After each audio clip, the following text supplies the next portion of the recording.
নমস্কাৰ আসামিজ নিউজলৈ আপোনালোকক স্বাগতম জনাইছো ষ্টুডিঅ'ত মই প্ৰণৱ আজি সদনত দাখিল কৰা হ'ব 2020 বৰ্ষৰ সাধাৰণ বাজেট আজি সদনৰ সভাত মজিয়াত দাখিল কৰা হ'ব এই বৰ্ষৰ সাধাৰণ বাজেট আৰু ইয়াৰ পিছতে দিনৰ 11 বজাত মোদী চৰকাৰৰ দ্বিতীয়খন বাজেট দাখিল কৰিব বিত্তমন্ত্ৰী নিৰ্মলা সীতাৰমণে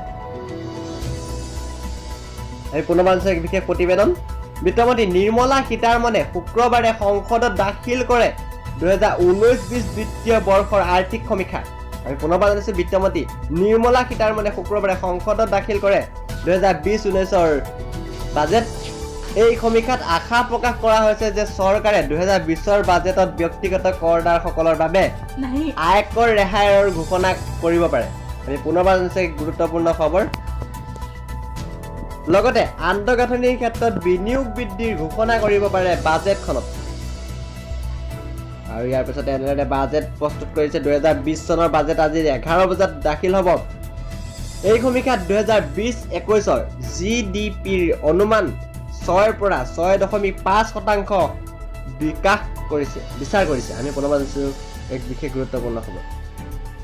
আৰু ইয়াৰ পিছতে এইদৰে আজি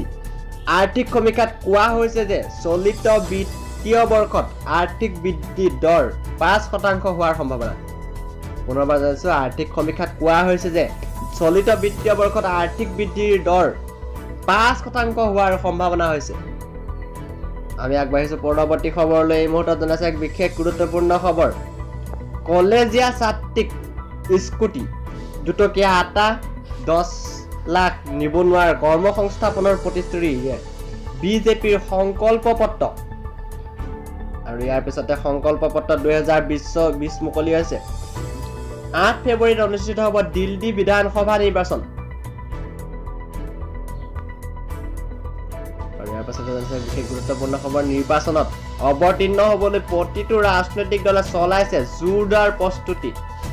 আৰু 8 ফেব্ৰুৱাৰীত অনুষ্ঠিত হ'ব দিল্লীৰ নিৰ্বাচন আৰু তাৰ বাবে বিজেপি দলে চলাইছে প্ৰস্তুতি আম আদমি পাৰ্টিৰ চৰকাৰক ৰুধিবলৈ প্ৰত্যক্ষভাৱে নিৰ্বাচন প্ৰচাৰত নামিছে গৃহমন্ত্ৰী অমিত শ্বাহ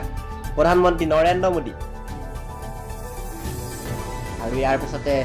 8 ফেব্ৰুৱাৰীত অনুষ্ঠিত হ'ব দিল্লীত নিৰ্বাচন সমাগত নিৰ্বাচনৰ বাবে বিজেপিয়ে প্ৰকাশ কৰিছে সংকল্প পত্ৰ আৰু আগন্তুক যি নিৰ্বাচন সেই নিৰ্বাচনৰ উপলক্ষে বিজেপিয়ে এখন সংকল্প পত্ৰ 2020 নামেৰে নামাকৰণিত কৰিছে সংকল্প পত্ৰৰ বিজেপিয়ে উল্লেখ কৰিছে কেইবাটাও গুৰুত্বপূৰ্ণ দিশ আৰু ইয়াৰ পিছতে জানিছে এই গুৰুত্বপূৰ্ণ প্ৰতিবেদন তাৰ ভিতৰত হ'ল দুখীয়াৰ বাবে দুটকীয়া আটা প্ৰদানৰ প্ৰতিশ্ৰুতিৰ লগতে আৰ্থিকভাৱে পিছপৰা শ্ৰেণীৰ বাবে আৰু অতি পিছপৰা শ্ৰেণীৰ বাবে আয়োগ গঠন আৰু ইয়াৰ পিছতে এনেদৰে তেওঁলোকে 2000 সংকল্প পত্ৰত 2020ত সন্নিৱিষ্ট কৰিছে কেইবাটাও দফা দুখীয়া মহিলাৰ ছোৱালীক বিয়াৰ বাবে 51,000 টকাৰ চৰকাৰী উপহাৰ আৰু এই মুহূৰ্তত বিজেপি ৰচনা কৰিছে এক বিশেষ নতুন ৰচনা দুখীয়া ব্যক্তিৰ ঘৰত কন্যা সন্তান জন্ম হ'লেই চৰকাৰে কন্যাৰ নামত বেংক একাউণ্টত খুলি জমা কৰিব ধন আৰু এইদৰে ইলেকশ্যনৰ প্ৰাকক্ষণত সংকল্প পত্ৰ 2020 মুকলিৰে বিজেপিৰ নতুন ৰচনা